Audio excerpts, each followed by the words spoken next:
Okay. Okay, now we're at number 8. Way to a healthy landscape is bring back the birds, bees, and butterflies. You mean I can actually attract birds, bees, and butterflies? How do I do that?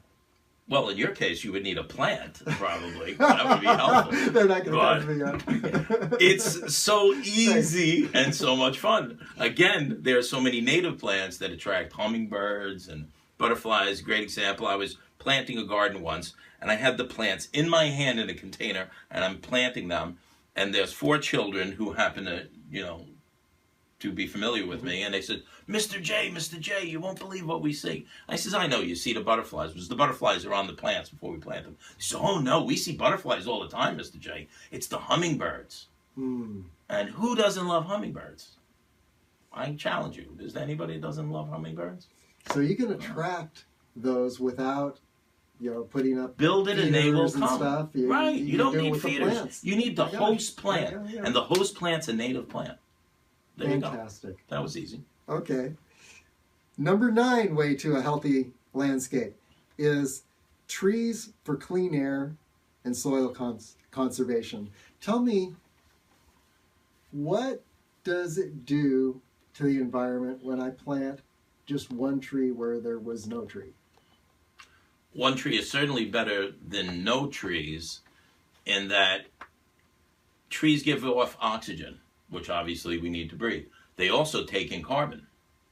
So it'd be a different world with the amount of cars that we have going down the highways if we did not have trees that were taking in that carbon and by return giving us oxygen to breathe. Then we'd be living in a much more challenged environment.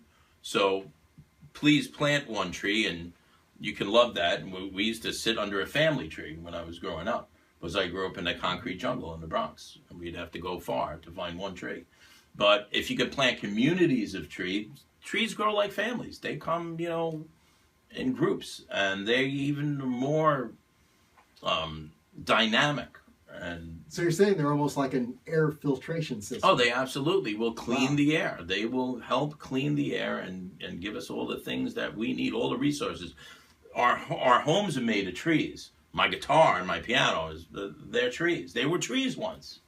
Okay. Here's a question that I'm not sure makes a difference, but I'm going to ask it anyway. Is a deciduous tree better than an evergreen tree? Are there some trees that are better filters than other trees? Oh, that's a very good question. Better, all trees are good. They serve different ecological services or functions. So evergreens, when we're teaching the kids about nature, we have the kids hold the book in their hand, and we say, okay, now stay there. And they get tired. I says, okay, so now you know what it means to hold the leaves. And that's why they lose their leaves for winter. Where the evergreens, they're like this. So when the snow comes, it falls off. So they have a different purpose. So the evergreens give us something in the winter that the deciduous trees don't. Deciduous trees, when they drop their leaves, they add something back to the soil. Okay. So yeah, all trees have a function. They have different functions. And it's fun to learn about that. And once again, there's a lot of information out on the internet, and your local nature preserve is a great example of where you can get an education of how nature works in the landscape. Awesome. So just plant trees. Okay, and now we're at number 10. Create a rain garden for water conservation. What's a rain garden? Describe it. Well, I love this. A rain garden is simply that. It's where the rain comes in to a garden as opposed to a lawn or a parking lot or something. And typically, to simplify it, what we mean is the rain comes down on your roof. It comes down on the driveway. It comes down in impervious space. It also comes down on the lawn.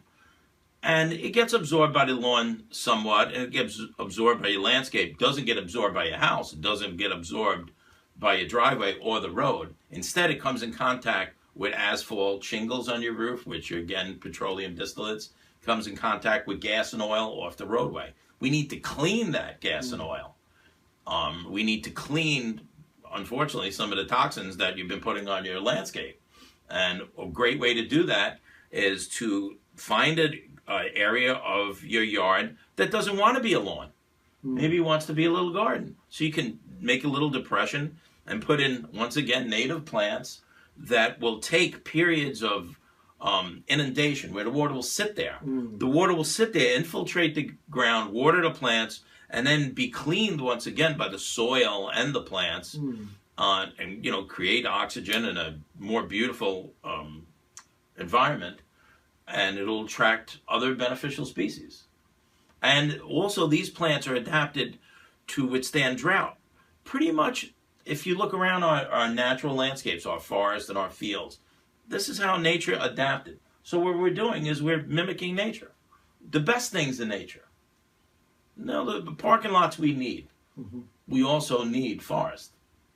So this is a way for us. Every home should have a rain garden. You should take your gutters and leaders and the so it just funnels surface. all the water around yeah. into that place where it can be purified. Absolutely. Why not?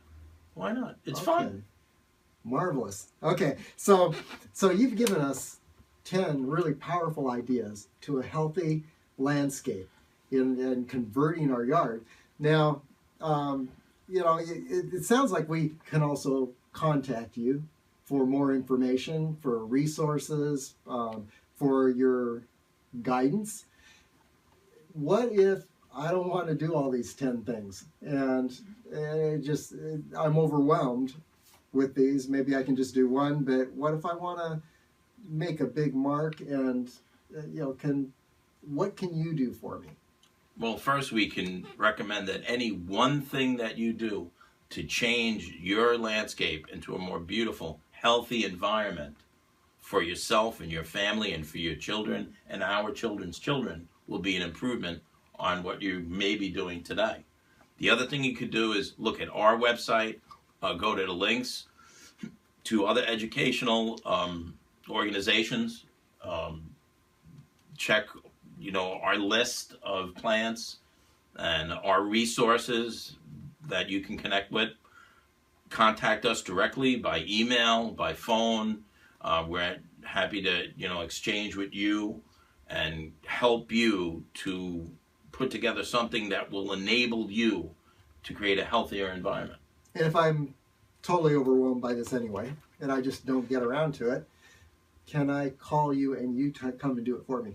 We can absolutely help. We can come out, give you a free consultation on your property, evaluate your light conditions, your soil conditions, what it is that you'd like, to see a little piece of heaven on your property. Okay. And be happy to help you and direct you in any way. So can you repeat your phone number and Sure. And website? Our number is 914-560-6570.